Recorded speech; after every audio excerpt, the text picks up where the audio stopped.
Hello, viewers. This is Vibhuti Jha, and we are Jaipur Dialogue USA. And as we all know, we always request you please like, subscribe, and support our channel. Give your feedback. We learn from it. Now, today, I wanted to talk about as the US elections are almost stretching into the final run.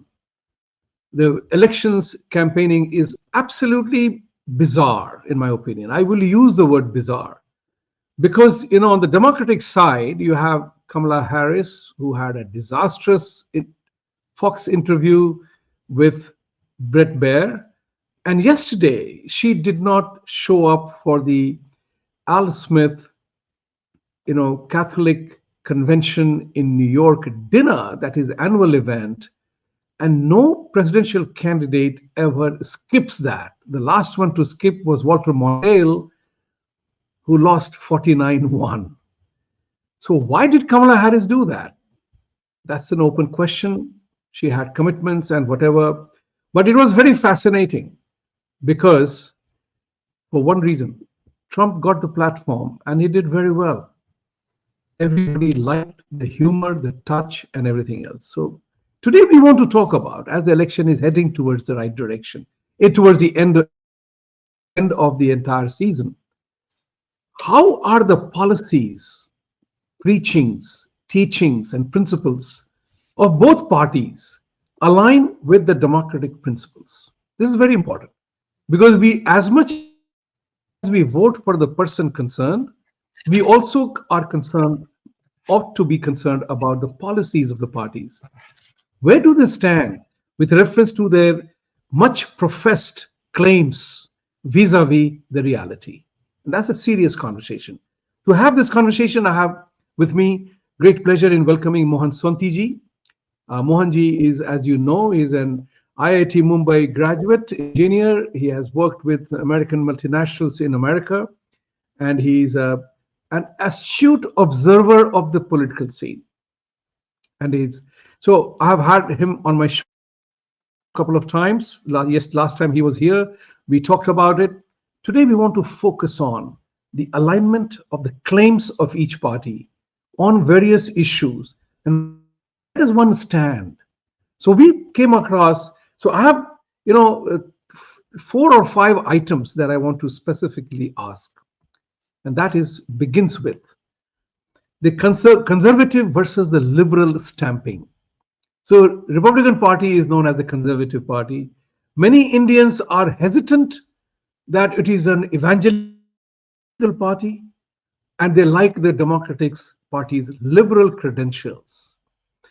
Where do they stack up with their claim, with the stamping? How does the stamping define? So tell us, Mohanji, how would you view these elements, a conservative evangelical Christian party versus a liberal left Marxist and Islamist supporting party? Where do they stack up on this? First of all, namaste to everyone. Mohan Sonti. So first, let me make it clear that I'm actually an independent. I'm neither a Democrat nor a Republican. I've always been independent for forever. But said that does not mean that I toss a coin on the voting day. I do evaluate the policies and how they think and what are the things that have happened historically. Now, regarding the question on conservative and liberal idea. So what is a conservative? When we talk about conservative, as you have just mentioned, it is about the evangelical, it is about the Christian values and things like that. Yes, there are issues with that. But then what is a liberal? I would say all the Hindus inherently are liberal by their view, because we just have an open-minded. We don't have any single God and single ways of doing things. We all do things in multiple ways, and it's inherently, it's mixed views, right? And we are also conservative at the same time. It's conservative, so we don't actually belong to any of the binaries in terms of conservative and liberal per se. Now, when you talk about liberal, so what are the values that come into your mind? What are the issues with the conservative side? Typically, in the current day scenario, right, they'll normally quote about a few things. Like, for example, one is about the women's rights. The second would be about LGBTQ issues, right? And there's just a few examples that I'm giving. And the third could be about racism as it pertains to the slavery, because there was a history of slavery. right? I'm just picking 3 examples here, and there are many more, but this is in general the idea. Now, if you look at Muslims, now the Islam, which is in many ways similar to the Christianity, Islam is actually more on steroids. It basically has, when you talk about the women's rights, it probably has the least amount of rights compared to any culture in the world. Muslim women are very clearly seen. They walk in burqa, basically it's completely covered from head to the toe. There is no culture in the world that actually does it, take it to that extreme level. So that is about the women's rights for the Muslims. They actually, when you talk about conservatives, the Christians, many of them are just namesake Christians because many of them have been secularized over the centuries, right? Because there are a lot of secular credentials that have just come in and they've been trained in that in the West. But for Muslims, the women's rights actually are at the lowest possible for compared to any culture in humanity, right? LGBTQ issues, it is exactly the same thing. Muslims are absolutely, completely against it. Slavery, in fact, Islamic, the history has as much of a slavery, if not more, and in reality, it has more of that slavery than the Europeans ever had it. Despite all of these principles, which are worse than what you call as conservative, if the Democrats align with Muslims, to me, that sounds more like hypocrisy. Because if you say you're against the conservative principles, such as women's rights, and then you are aligned with somebody who actually puts a woman in a burqa, and you have all the laws in Islam which are so entirely against women, LGBTQ issues, the racism issues, or the slavery, and any of the things that you take from the Republican side, and they say this is conservative principles I dislike. But all of them on multifold steroids, you have the Muslims who do the same thing. And when they align with them, to me, that makes it into a hypocrisy. It is not liberal. I'm okay with being liberal. Most Hindus are liberal in that sense, inherently. And they're also conservative because we don't belong to the binary system to begin with. But said that, we are colorful thinkers. We are not monochromatic thinkers. But said that, inherently, we are okay accepting anybody. We never had an issue with any of these things in our history. But when somebody does this kind of a thing, that makes it a hypocrisy. I think in America, the choice is not between conservative versus liberal. It's more between conservative versus hypocrisy. If you want, I can take a few examples of what many of them have actually said. This is a little, if you're okay, I'll just go over a few quotes. Please go ahead. Yes. So, for example, I mean, this is what puts me off. When somebody talks about liberal and does things like these, then to me, they are hypocrites, not necessarily liberals. I mean, liberal is a word they use, but what they actually practice is hypocrisy. But conservatives, at least they know what they are and they claim what they are. Now, for example, in this came in npr.org, 20th July 2020 article, and this is a verbatim quote. This is from Biden. He says, one of the things I think is important, I wish we taught more in our schools about the Islamic faith. Biden said that. What people don't realize is we all come from the same root here in terms of our fundamental basic beliefs. Now, if he's okay with teaching Islamic faith in schools, then he should be okay with I mean, what else do you think the conservatives are actually doing? They're talking about teaching Bible, right? And we are so opposed to it. But is it okay to teach Islamic faith, which is actually even more conservative? Remember that for Muslims, they say they take a pledge of allegiance, that they call it as a prayer 5 times a day, that there is no other God but Allah. But it's okay to teach that, but not okay for the Bible. So this is hypocrisy to me. I'm okay if he says no religion at school. I'm perfectly okay with it. That is hypocrisy. Now, here's another example regarding Kamalaji, right? This is endorsing Kamalaji. This is what the Islamic leaders have said. This is an article from NBCnews.com. It's on 6th October 2024. It says, knowingly enabling someone like Donald Trump to return to office, whether by voting directly for him or for a third-party candidate, is both a moral and a strategic failure. Particularly in swing states, a vote for the third party could enable Trump to win that state and therefore the elections. This is what the Islamic leaders have said.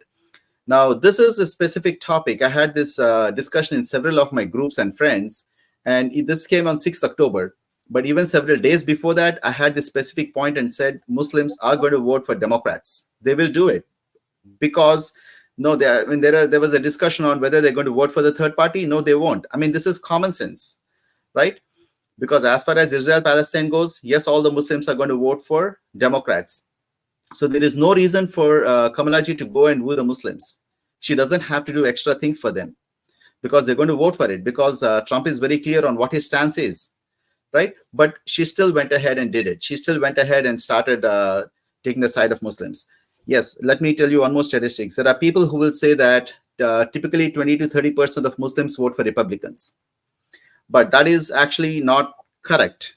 It's not accurate. The reason is a lot of the Muslims, of all them, there are a lot of research that is done. It's online for all the polls and everything. About 30% of the people who we call as Muslims here have actually left their faith. So many of them are counted among Muslims, but really they have openly said that I have left that faith. So they are basically secular people. And therefore, they could be voting for Trump. But they count the Muslims as voting for Trump. Muslims, basically, they dislike pork. That Jews also dislike pork because it is haram. The second most important thing a Muslim dislikes is Jews. So if almost all of them have this idea of completely exterminating and removing all the Jews from the face of earth, right? So with this idea, there is no way any of the Muslims are going to vote for Trump if they are Muslims, right? So there is no reason for Harris to go and try to build a big brotherhood with Muslims because they're going to vote for her anyway. Now, here's another one. This is what Kamalaji said. This comes from the print, 13th August 2020. This is regarding the Article 370 was removed in Bharat, right? She says, this is from October 2019, after the Article 370 was removed, which gives extraordinary rights and makes a country within a country for the Kashmiris in India. It says, we have to remind the Kashmiris that they are not alone in the world. We are keeping a track on the situation. There is a need to intervene if the situation demands. This is what she says. Now, the question is, does she not know that there isn't a single Hindu left there and they were violently extirpated from Kashmir? Everybody was removed and tons and scores of people were killed. And even in Pakistan and Bangladesh, almost all the Hindus and minorities are completely wiped out. In Bangladesh right now, the issues are happening. They are doing a complete genocide of Hindus, but I haven't heard Kamalaji utter a single word regarding that. But somehow for Kashmir, where there isn't a single Hindu left, this is what she has to say. Now, also, she has very critical comments about, say, Citizenship Amendment Act, right? Now, she should know that there is a similar act called Luttenberg Laws, right? And there is a Specter Amendment and Luttenberg Amendment. These are not just the CAA, it's actually CAA plus a lot more things. All the things they accused, and they have an issue that they say with CAA, the Citizenship Amendment Act, right? This is actually worse than that, and this was implemented in 1989 in the US. In USA, and it's been renewed annually since then. And in fact, even in this is what it says. It basically says, it specifies the Jews, evangelical Christians, Ukrainian Catholics, and Ukrainian Orthodox, who are the nationals of the former USSR, and Estonia, Lithuania, Latvia. This law expanded in 2004 to include Jews, Christians, Baha'i, and other religious minorities in Iran. Basically, it intervenes into what other countries have to do. It's going into their country and saying, I'm going to cherry pick all of these people. Now, for CAA, they said, somehow the Muslims need to be included and it cannot have a religious discrimination, right? Even though India, Pakistan, Afghanistan, all this region had a specific history of partition based on religion, right? Secondly, CAA is for the people who are already living in India. Whereas this one, and what we do is we do not go into other countries' affairs and intervene and say what they should do with their minorities. It is not about getting the minorities from that country to our country, to India. This is about telling them, basically saying that whoever is already have come here to India will be given the citizenship. That's all that it says. But this amendment, Littenberg, actually goes beyond that. It actually intervenes into the other countries' domestic matters. All that I'm saying is, if all these things are done, to me, that sounds more like hypocrisy. not liberal views. All of these are examples of hypocrisy that they have faced.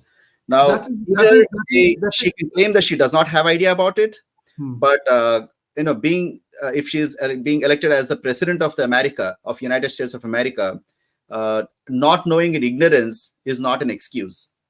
They should be Yeah. careful in what they say, and I believe that they actually know this, and it is done deliberately. Yeah, ignorance is not bliss when it matters to statecraft and global realities. Ignorance is not bliss.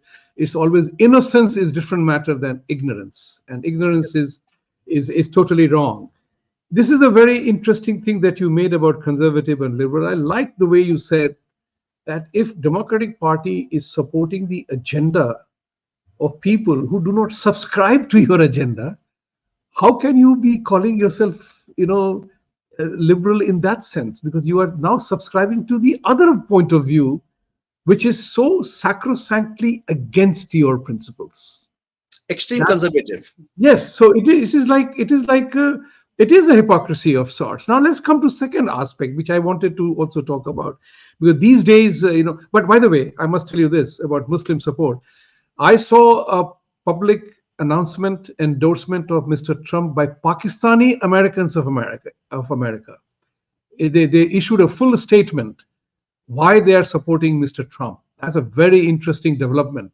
While there are no Indian or Hindu organizations doing that for Trump or Kamala, but Pakistanis have come out in the open. And I acknowledge that, and I say, Can I say why?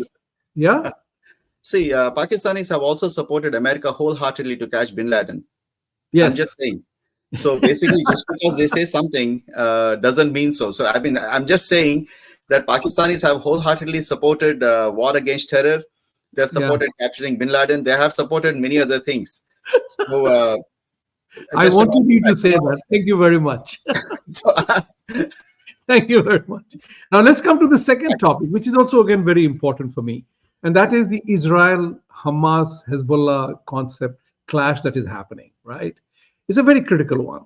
And Israel has gone ahead, and now we know Yahya Sanir was eliminated. Hezbollah leadership is gone. And there is a reason for that. The West, remember one thing: French President Macron made a statement that the Western Europe and everybody else must stop selling weapons to Israel. But they are supplying weapons to Ukraine to win an unwinnable war, and they are preventing Netanyahu to win a very winnable war, a very winnable situation. They are fighting for their existence. It's going on. October 7th is a tragedy of sorts.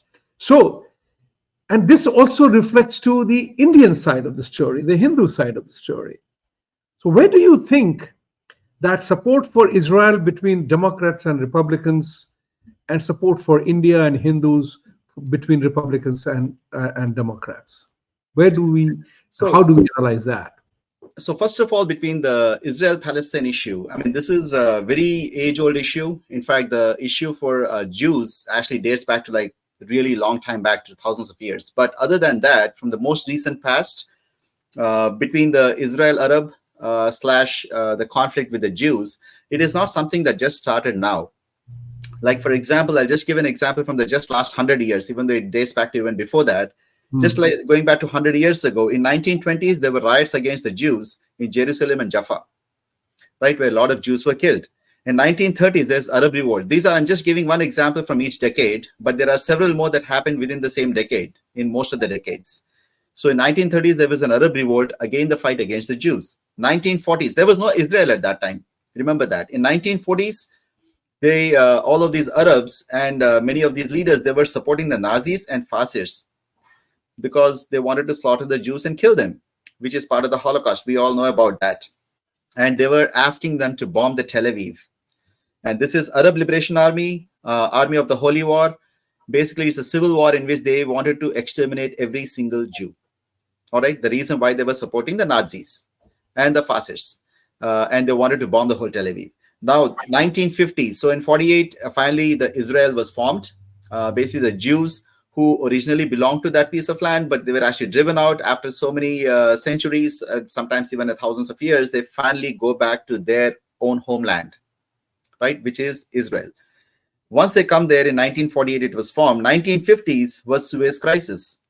1960s was the Six-Day War, right? In 1950s, we have to remember that it is Jordan that actually occupied the West Bank, right? And after the Six-Day War, later, the Israel took the West Bank back. So it is not like it actually belonged to Jordan. That was just an agreement that they had, but it was considered to be something that Jordan has occupied. Now, then in 1960s, we had Six-Day War. 70s, you had Yom Kippur Wars. 80s, you have Lebanon War. 1990s was the first Intifada. It started in 80s, but eventually spilled to 90s. 2000s was second Intifada. 2010s was the Gaza War. 2020s, we finally have the Israel-Hamas War. You see, there for the last 100 years, every decade, I gave one example. In many decades, there are several of those wars that have happened, like, for example, hijacking the planes and things like that. Now, we have to remember that Benjamin Netanyahu, right, his own brother, his name is Jonathan Netanyahu. There is Entebbe raid in 1976 when a flight was hijacked, and a few hundred people were actually taken as hostage. I think about 106 people were of all Jewish origin. Rest were released back to Paris. So of the 106 people, that is where the commanders went and raided that, and finally got all the hostages back. A few of them died. A couple of them died. One of them was murdered by Idi Amin. But they got all of them back. There's only one soldier who died in that. It was Jonathan Netanyahu, who is Benjamin Netanyahu's brother, elder brother.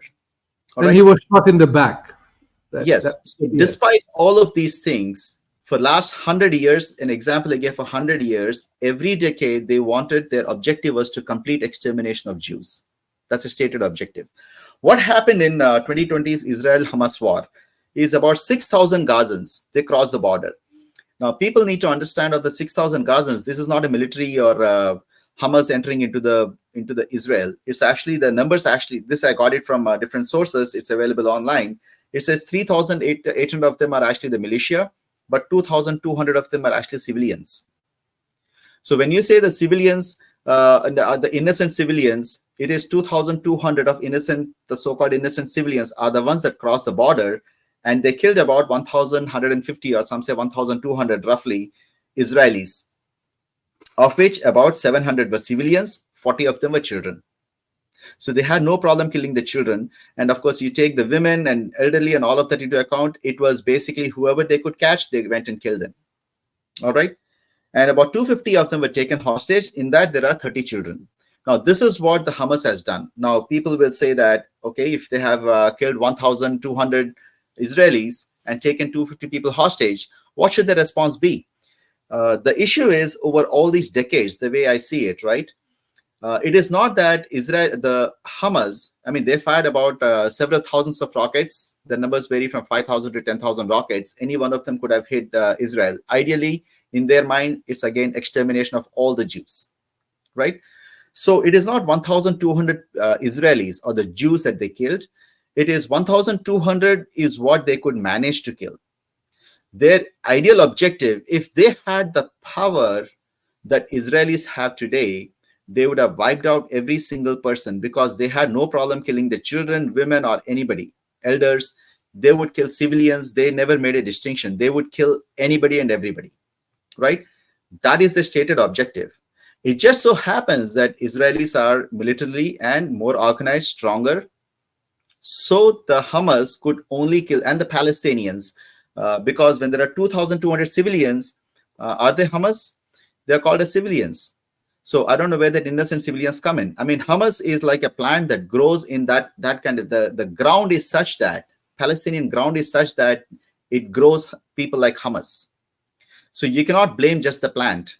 The soil that in which it grows also has to take the blame. So this is what they did. I think the Democrats or the Republicans, I mean, this is where the hypocrisy part comes in, right? What they're doing is they're telling the Palestinians and the Arabs over the centuries that you can go, every time you have an opportunity, you can kill as many Jews as possible, kill as many Israelis as possible. And then Anybody in the world who turns to the Israelis and tells them that please do an analysis on how many people were actually killed and make sure your response is proportionate, I think that is hypocrisy. In fact, what Benjamin Netanyahu's response is actually quite measured, in my opinion, because in Palestinian opinion, or the Hamas, or any of these Arabs who are actually attacking Israel, their objective is to wipe out every single Jew. And they said that openly. Whether it is Ayatollah or anyone, all these countries have said it openly that every single Jew must be killed. They're not making a distinction on children, women, or none of that. Everyone must be killed. The numbers we see are what they managed to kill. Whereas Israel actually has the capability to kill every one of them, but they haven't done that. In fact, it's in a war when these Hamas and Hezbollah and all of them, they hide between the civilians. That is not a war. That is cowardice. They should be coming out in the open. And anyone who supports them, this is my concern with the Democrats, is they keep this pot boiling. They have kept this pot boiling and make sure Israel never wipes out the enemy. All that they're saying is they want to get rid of Hamas and Hezbollah, which we know are the terrorist organizations. And really, Israel has no interest in actually killing children, women. No, that is not their interest. It just so happens that many of these people, the cowards, actually hide between the civilians. If they had come out in the open, that would not have happened. I think we should support the Israel so they can complete the tasks so that this does not keep repeating forever until it looks like the objective is they have made like hundreds of attempts in the last century. The objective seems to be finally, if they succeed in wiping out all the Jews, then what? Right? So it is not like you're giving as much opportunity to them and then asking Israel to give a measured response.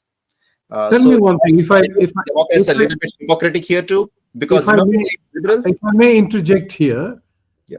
How do you stack up the Republicans on this issue?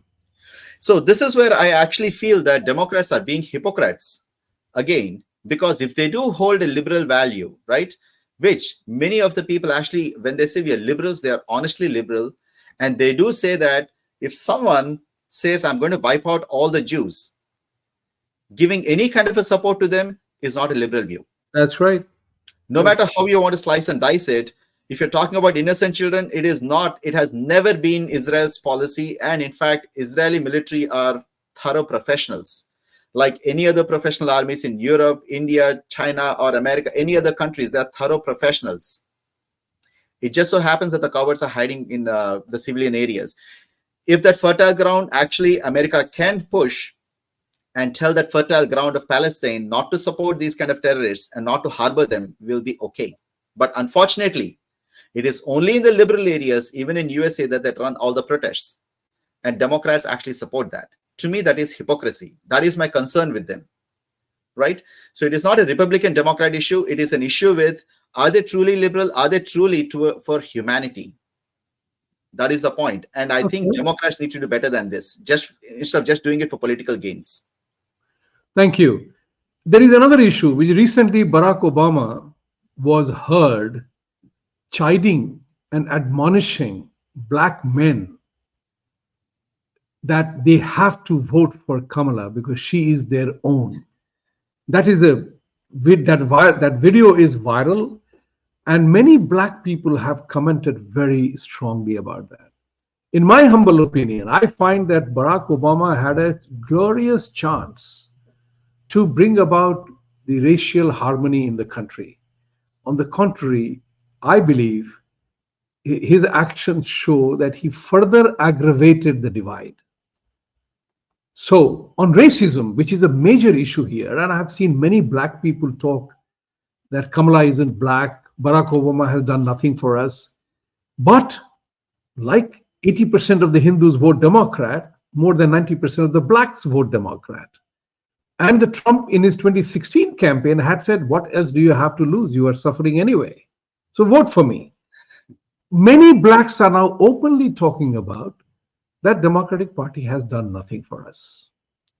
How do you find that racism issue, which is terrible in America right now, how does the democratic principles and Republican point of view stand up against that issue?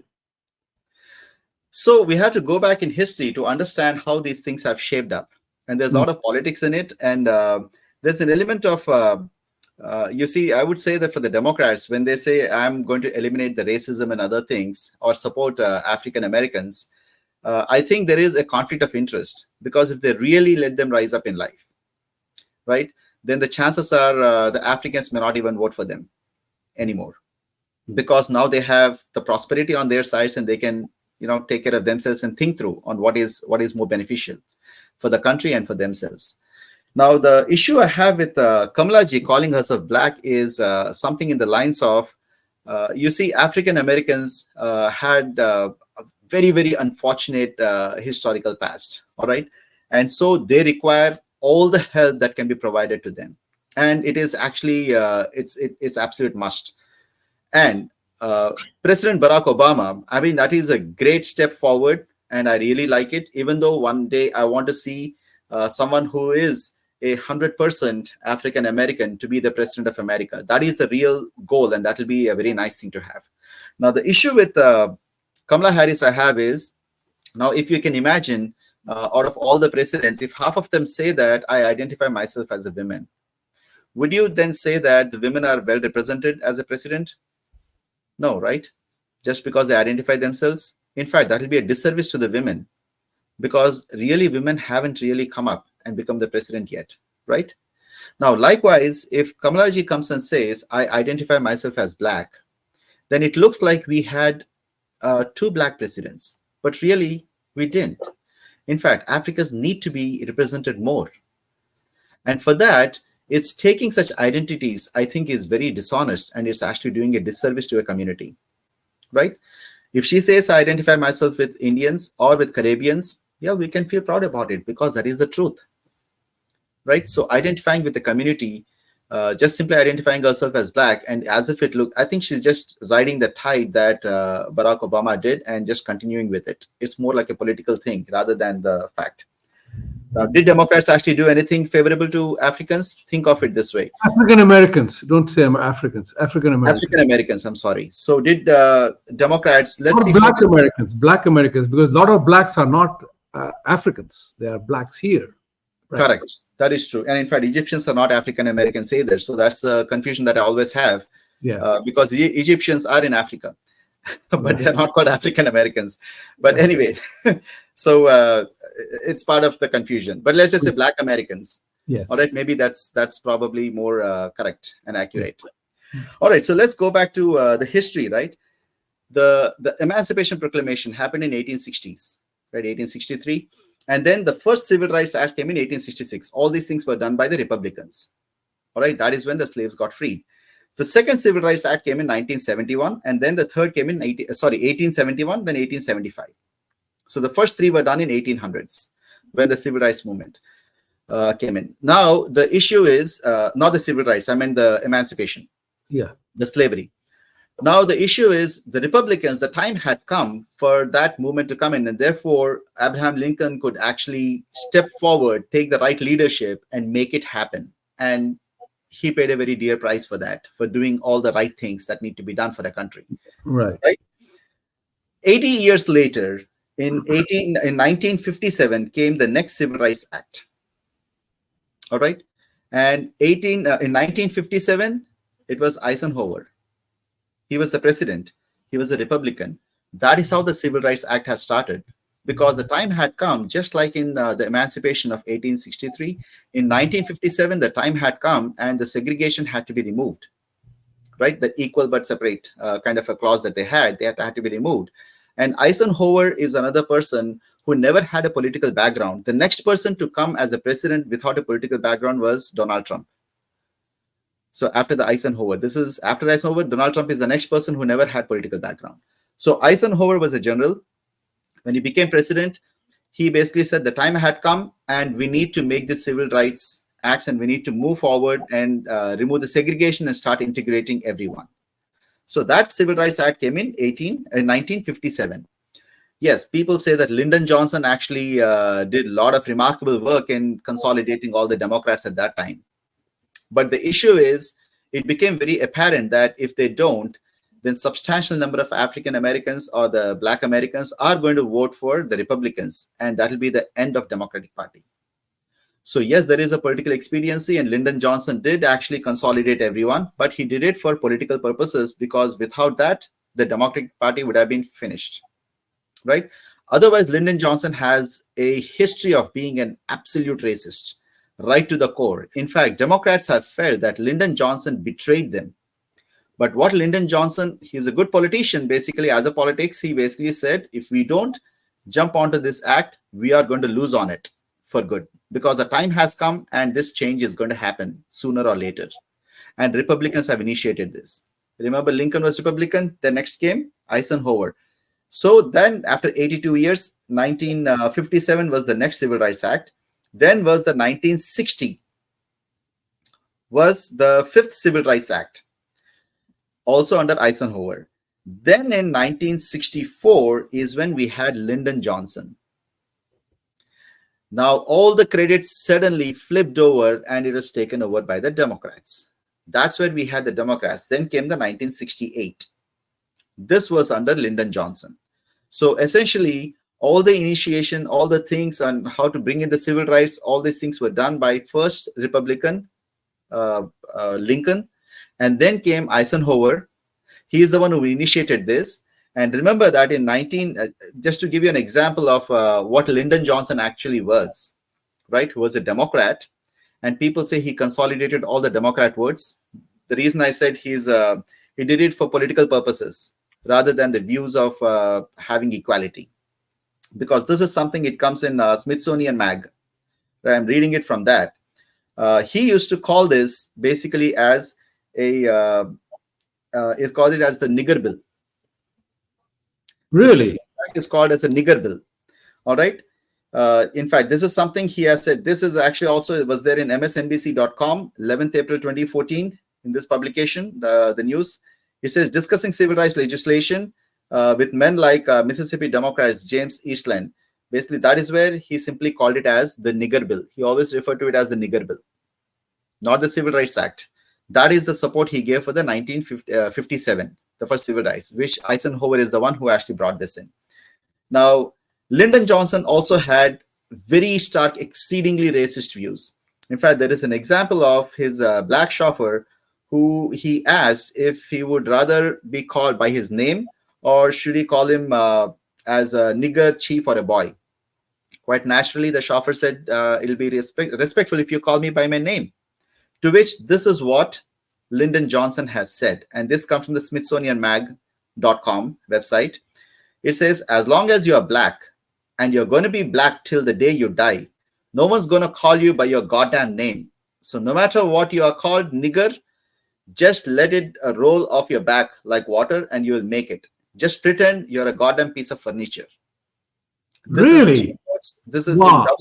Exactly what Lyndon Johnson has told his black chauffeur. All right. Also, the nigger bill is something that is what he actually said. Now, people know about in the Civil Rights Acts, people know about Thurgood Marshall, right? It's Brown versus Board of Education. That is where the busing, they say they'll go in the common buses and all of you know about that. Thurgood Marshall was the lawyer who argued for that. And later, I think he's the first black Chief Justice in America. So when he was appointed, this is what Lyndon Johnson had said, again in double quotes, right? It says in the quote in 1967, he said, when I appoint a nigger to the bench, I want everybody to know that he's a nigger. Now, this is what Lyndon Johnson said, and this comes from SmithsonianMag.com. And I already gave the MSNBC.com where the 11th April, this is of 2014, the details in which they say that he clearly called this as the nigger bill. In fact, there is an elaborate story on his racism right from the beginning. He had no interest in Africans. The Civil Rights Act, he did it because he was a Democrat, and Democrats had a very poor view, and he did it for political expediency, knowing that Republicans have done a lot for Africans already, or the Black Americans already. One last thing I want to say is this is something, I mean, it's in line with what he says. This is a quote from what it is published. It's in one of the websites, but this quote comes from as it claims, it says on page 33 of Ronald Kessler's book, Inside the White House, The Hidden Lives of the Modern Presidents and the Secrets of the World's Most Powerful Institution. It was published in 1995. In this, he actually says that Lyndon Johnson, again in double quotes, he said, "I'll have them niggers voting Democrat for 200 years." He apparently said this after the Civil Rights Act was passed. All right, that is the reference to it. All right. In fact, in that, a person called Macmillan, who was present in the conversation, he says it's not because he wanted equality for everyone. It was strictly a political ploy for the Democratic Party. He was phony from the word go. So this is how the Democrats have come into this. Now, one more thing. Can the Democrats and Republicans, I mean, these are just basic facts. I'm just saying, let us not take things by the face value. They made sure that the Black Americans are absolutely terrified of Republicans somehow. It is not that Republicans have done some harm to them. It is more to do with how the social positioning and how the media and other things, how these narratives were being set. Let us go further in 1994, right? So basically, okay. Yeah. So we have two more thoughts that I have in mind that I want to talk about. I'll just give you two examples here, and that will be the end of it. Yeah. Actually, just one more example. Okay. The Violent Crime Control and Law Enforcement Act of 1994. This was done by Bill Clinton, and it is the then Senator Joe Biden of Delaware drafted the Senate version of this. All right. This perhaps did destroy it. The incarceration rate for Black Americans really skyrocketed. Even the juveniles prisons, a lot of people are put in prison. This literally destroyed the Black American community. This particular bill, which in 2015, before when Hillary Clinton was contesting for elections, Bill Clinton himself has said, "I regret for these aspects of that bill." All right. It's not that Democrats did something extraordinary for the Black Americans. It's just that they gave an impression as if they did it. It's almost like even in India, right? Congress party says Garibi Hatao, like remove poverty. It gives all the slogans, but does something exactly opposite. Because the day they remove the Garibi, the poverty, they're not going to vote for him. Just like actually Africans, the Americans, no, they don't vote for Republicans. But actually a lot of substantial work was really done by the Republicans. That's fascinating because, I have always wondered, because I'm a Republican, I ran assembly seat on Republican ticket. And I have always wondered, how is it that these issues were all addressed by Republicans, and yet various segments of American minorities vote for Democrat? So they were definitely tactically far more vicious, and the Republican Party was not that smart, that they allowed these issues to be slipped out of their control. I mean, in politics, you talk about just one thing I want to mention. The thing is, Republicans did a whole lot of things for the Black Americans, and in the Civil Rights Act too, when everything was set up, I think Democrats just took the ball and ran with it, and Republicans didn't do anything about it. In fact, just like Lyndon Johnson, there are a lot of things about Joe Biden as well. Historically, he was never favorable to Black Americans ever, and he was consistently, there are a lot of this actually comes from UCSB site, presidency.University of California Santa Barbara is for the Haley campaign. It's in 8 January 2024. He has a racial comments and actions. There's a whole list of things that are published over there. Maybe we can go over a few of them if you're okay with it. This is for the Joe Biden. Okay. Just a few of them. Quickly, one or two examples would be enough, and we can give the reference. So in 71 and 74, Biden's legal residence had a deed barring ownership by African Americans. In 74 and in 1975, Biden asked if the only way a Black man or woman can learn is if they rub shoulders with my white child. In 77, Biden said that busing would cause his children to grow up in a racial jungle. Biden was completely against the busing, right? Putting a common buses. In fact, the whole Civil Rights Act, he was completely against it, right? Biden voted against Black Justice Department nominees specifically over his opposition to busing, right? Just a couple more this goes all the way to 2007. 2007, he made a bunch of similar comments. You can see the intention of what he actually meant. Even though politically, they did things which are different, just like Lyndon Johnson, who is the hero of all the Civil Rights Act. In reality, Eisenhower did it, but so there are political compulsions, but they have their personal views, which are completely at variance with the actions that they took. And these examples go all the way to 2019, and even 2020 comments by Joe Biden. But yeah, go ahead. Yeah. I mean, I remember Biden making a statement. Oh, they will put you in chains when the Romney campaign was happening, or, you know, he commented on Barack Obama. Oh, he speaks English well. He's a rather good-looking guy. That kind of stuff was very racist, very racist. So here is Actually, question that I comes have to the my actual comment, actual quote for that. It's not just yeah. a racist guy. The quote, what he said is, this is exactly the words that he used. He said, let me see. I think I had it somewhere, but okay, that's fine. If I see it, We'll I'll. talk. We'll get it there with you. But this is very interesting that how the Democrats have actually hijacked Oh, things this is and the they word. fudge This is the around with that. He said Biden called then Senator Barack Obama in 2007. He said the first mainstream African American who is articulate and bright and clean and a nice looking guy. That is the Yes, quote. that's the code. I remember that. I remember that very clearly. Yeah. Now this is truly on the social side of it, but there is another dimension of the issue on which this election is critically important, and that is United States is in the throes of war. Yeah. Palestine, Hamas, Hezbollah, and Israel on one hand.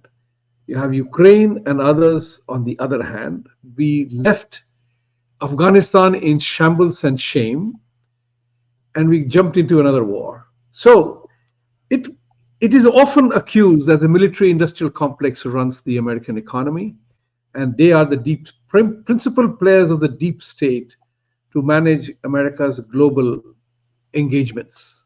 So, with reference to war and peace, everybody wants peace, but peace with strength, as the saying goes. Trump is attributed with that, but give credit to Trump that in his term there were no new wars started, and actually he made a tough negotiation with Afghanistan, which again with the play of media, it was made to feel as if, oh, it was his deal that Biden carried through. And I said, hey, Biden didn't have to do his if that was a bad deal.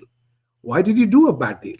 Just as if you can reverse Trump's 99 orders on border management and border control and immigration management, you reverse all of it overnight. That was your first act. Biden did. So why couldn't you say that I'm not going to follow Trump agenda in Afghanistan withdrawal? That was why was it done? So in the reference to war and peace, general atmosphere is that Americans love war because that's where the economy grows. How do the Democrats and Republicans stack up on that claim? Tell us something about it. So, I know totally well that you worked for very yeah. highly classified companies and you have highest level of clearance. So please keep yourself safe. Oh, no, Let's I share don't your have any thoughts. clearance. I don't have any clearance, Okay. but Right. I did work. But anyway, so the thing is, let me just say what the Trump's position, right? So Trump is basically a capitalist, and his, as you have seen in his previous administration, the economy will grow, and it is fundamentally capitalistic principles. So the country is going to grow, the unemployment is down, and we I think it has one of the best GDP growths at that time. And he did not start any wars, because wars are typically not good for a capitalistic society where the economy has to grow in a fair manner. But what happens with the Democrats is basically it's a welfare society that they create, and in that there is a good and fair equal distribution of misery. So somebody has to get the money from some corner, right? So that is where the wars come into picture. Now, if you look at the numbers itself, this I got it from defense.gov. It's a government website which gives the budget details. And this I'm picking it from for the 2025 as requested for 2025. They're requesting for a 4.5% raise. This is almost like the latest numbers. It is not approved yet, but the numbers are pretty close for 2024 as well. They're requesting about $850 billion budget request for the defense. Right? Of these $850 billion, about $140 to $145 billion, they go for the procurement sorry, $170 billion go for the procurement. About 140, $150 billion go for the research and development and other things, right? That is how the $850 billion is distributed. This is for 2025 projected. So let us say about 150, this says 167 billion is what is requested for procurement. Let's say about $150 billion is what is given for procurement. And what is procurement? It goes to the military industrial complex, right? Now let's look at the Russia-Ukrainian war. This again, I got it from GAO, which is Government Accountability Office.gov. It's also a government website. The previous is from defense.gov. That's a government site, the numbers that I quoted. This is from the Government Accountability Office website, also the government of USA, right? What it says is, it asked basically for the Russia's invasion of Ukraine, the funding that they requested is $176 billion. All right. Out of that, as of December 31st of 2023, $113 billion were appropriated in Ukraine acts. All right.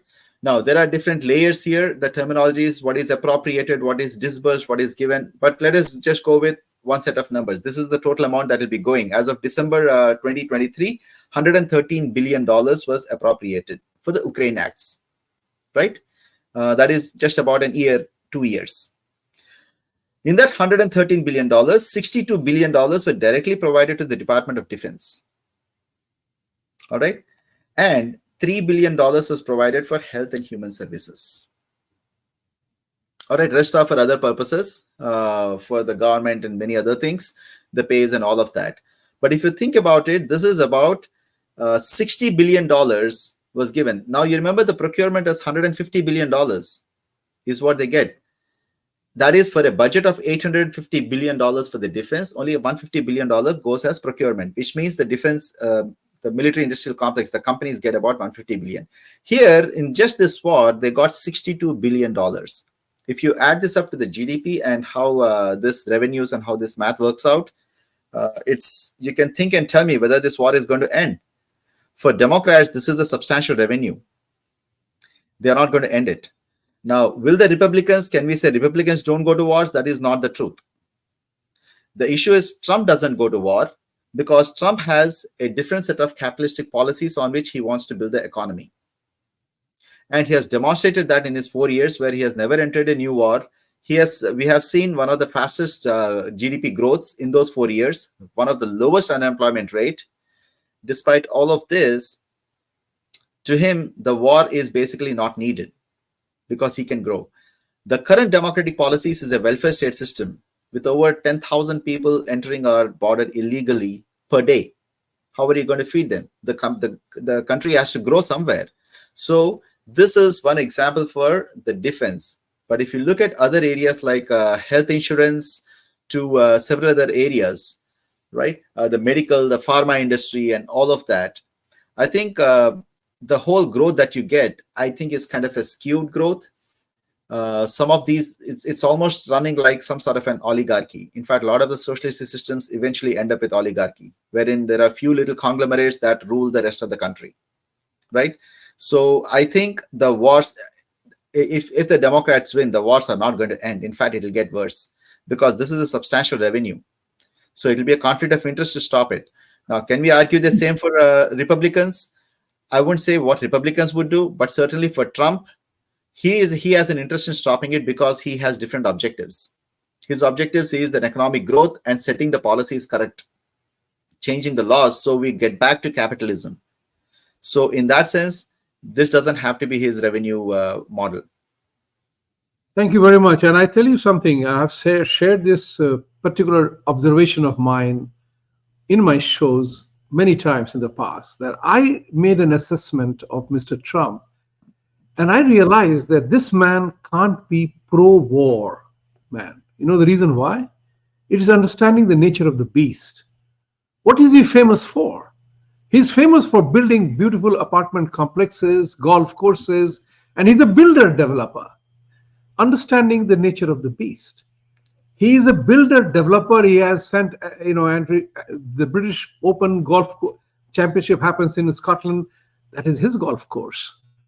Many, many golf courses and apartment complexes, hotels and everything else. He's a builder developer. A builder developer will not want any of his buildings and creations damaged by Yes. war, because anybody can damage that. You know that. It's happening in Ukraine. It is happening all over in Beirut and Lebanon and everywhere else.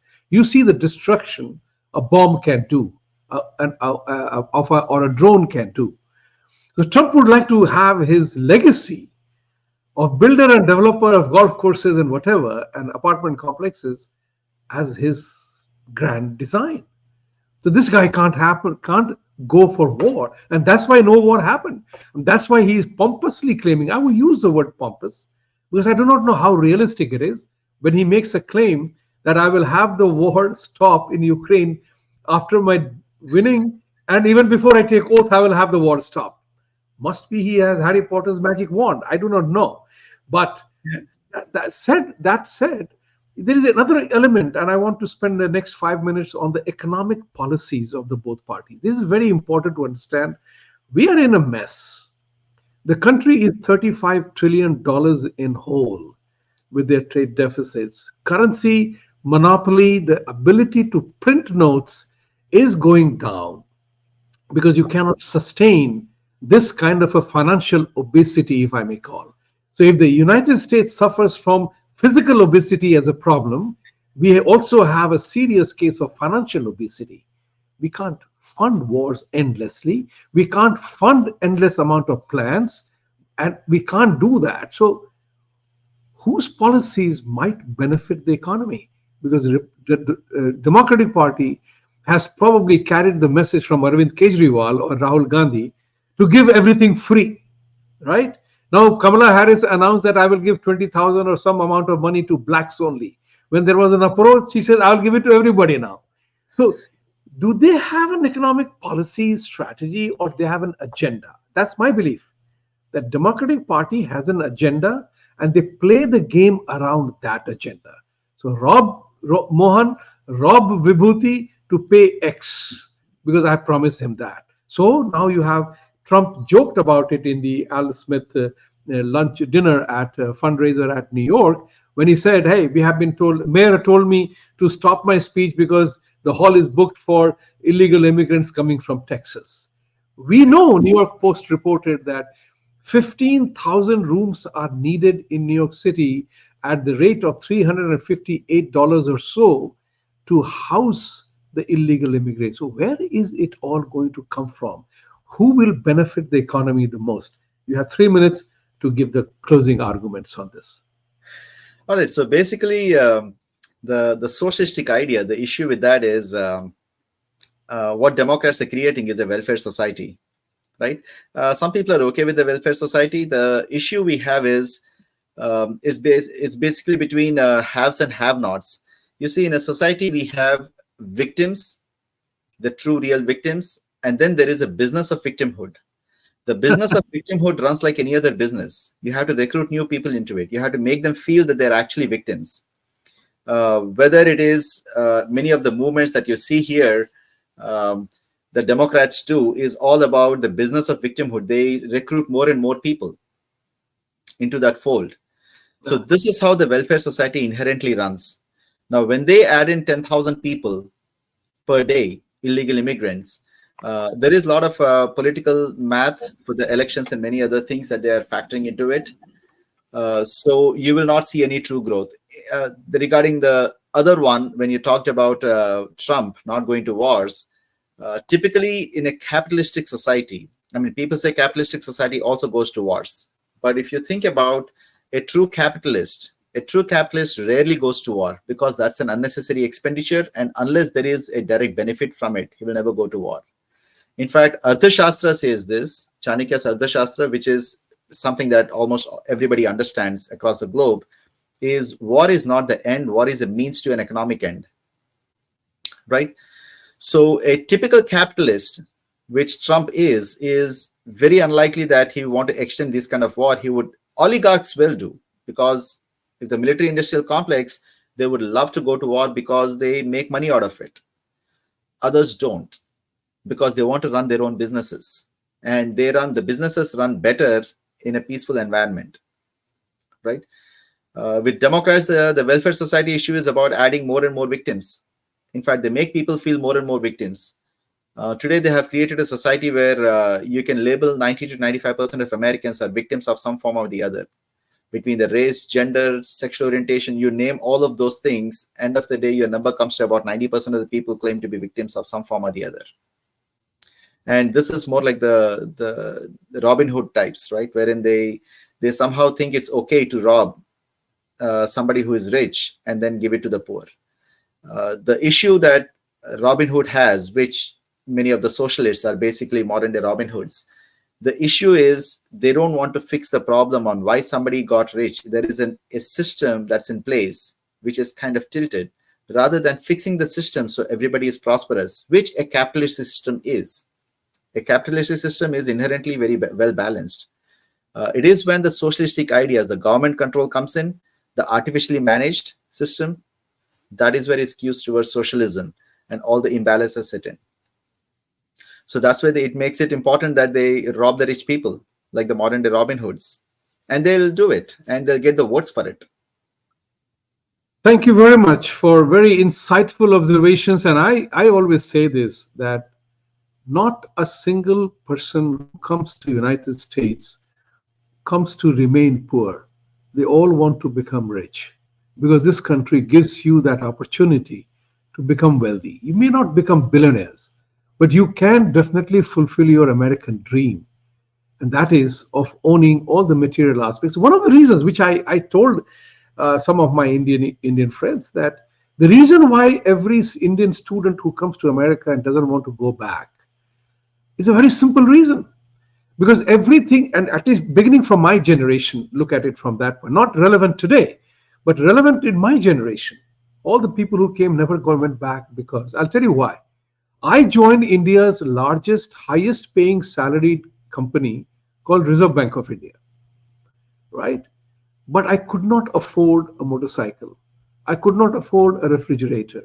I could not afford so many things of material nature, which was branded as luxury in India, right? But when the same person comes to America as a student, you have a heated room, you have air conditioned facility, you have, carpeted this, carpeted that. As a student, you can probably have affordability of a car as well. It could be the smallest car, but you have the availability of car, and you can drive with absolute pleasure. So when you have that kind of an atmosphere, if you get a job, you rent an apartment, and you have air conditioned, carpeted, heating, cooking range, all in there. So everything that was considered as luxury in India was necessity here, given as a matter of fact. So my question here is my statement is very simple here, is that America gave you an opportunity to raise your standard of living, because you do not have to spend a fortune to acquire these essential material stuff. What is happening now is that dream is going through the roof, is going through the roof. Nobody is able to afford that. This system provided a mechanism to you to overcome your material inefficiencies and inadequacies. And that's what is important here, that an average Joe looks for a good life. And that's what America gave. In democratic setup, they are talking about basic minimum income. They want to disincentivize everything that made us great. This country was based on a book called In Search of Excellence. Now mediocrity is also okay. Now, I'm not saying that everybody is equal. Nobody is equal. In a God-given world, Mohan Sonti is an IIT engineer. I'm a banker. We are experts in our own domain. Mohan Sonti could have been a lousy banker, and I would be definitely a deadpan engineer, because I don't have the skills in maths and physics. So this is what one has to understand. In today's world, Michael Jordan, Roger Federer, Rafa Nadal, and Djokovic will be told to share their trophies with others, because others also need to win. Oh, they must also should win. So when you begin to introduce the elements of mediocrity, that's the time when country begins to suffer. And that's my fear about the the democratic policies that are there. So, ladies and gentlemen, thank you very much for joining today. We clearly talked about issues based. Don't vote for somebody because of, emotional reasons. I coined the word sentimotional. Sentimental and emotional combined, I coined the word sentimotional. That's mine, by the way. Nobody else has said this before. But we talked about, and I want you to go there when you vote this time. Evaluate the agenda, evaluate the strategy, evaluate the thought that goes into the policy making, and along this, all along the various spectrum that we talked to you today. So, as I always say, Satyameva Jayate, for truth to triumph, you've got to stand up and fight. Go fight. Go vote. Be responsible. Be aware. Be conscious. And that's what is important to do that. Don't get smitten by a name called Kamala. And this is particularly true about the Indian community, who is very much smitten. Oh, Hamari Kamala. Oh, we must be responsible for making the first Indian American as the president of America. Hey, don't. If that is the case, go for Vivek, go for Tulsi, go for Usha Vance. That is also very important. Those are also very important names and to consider. Thank you very much. Thank you, and watch again. Thank you, Mohanji, for joining us. Namaste. Thank you. Dhanyavad.